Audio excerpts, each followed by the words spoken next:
گوجری زبان میں اپڈیٹ سنیے۔ بھارتی غاصب ہندو انتہا پسند حکومت اپنے زیر تسلط جموں کشمیر میں آزادی کی مقدس اور ہماگیر تحریک نہ دبان واسطے آر وہ فرعونی اور نمرودی حربوں تے ہتھ کنڈو آزما رہی ہے جڑو اس کا وسم ہے۔ بھارت نے مقبوضہ ریاست جموں کشمیر میں انسانی حقوق کو ہر ضابطوں اور قائدوں اپنا پیرا ایٹ چت دیتو ہے۔ بھارتی غاصب دہشت گرد فوج کشمیری حریت پسند عوام نہ ڈران تمکان اور خوف و ہراس پیدا کرنے واسطے روزانہ کی بنیاد پر قتل عام، گرفتاری، دوران حراست لاپتگی، مکانہ کی پان توڑ، چھاپا، محاصرہ اور عزتوں کی پامالی کر رہی ہے۔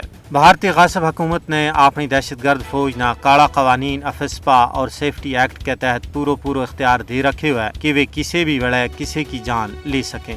اس درندگی پر انہوں کو کوئی محاسبہ نہیں ہے۔ 5 اگست 2019 جد تو بعد بھارتی غاصب حکومت نے کشمیر کی خصوصی حیثیت کو خاتمہ کیا ہے، ظلم و ستم اور قہر سامانی میں بے انتہا باد ہو گیا ہے۔ یہ سارا ظلم و جبر کو کھیڑ بھارتی فوج اس واسطے کھیڑ رہی ہے تاکہ کشمیر کا لوکانہ اپنا پیدائشی اور بنیادی حق کی خود ارادیت تو دستبردار کیا جا سکے۔ حالانکہ اقوام متحدہ کی کئی رپورٹاں اور انسانی حقوق کی عالمی تنظیموں کا ثبوتوں کے باوجود درندگی کو یہ ننگو ناچ و دستور جاری ہے۔ پوری ریاست جموں کشمیر میں مودی حکومت نے دہشت کو راج قائم کیا ہوا ہے۔ یا اقوام عالم کی منصبی ذمہ داری بنے کہ وہ بھارت کا قاتل اتھنا روکن میں اپنا عملی کردار ادا کرے۔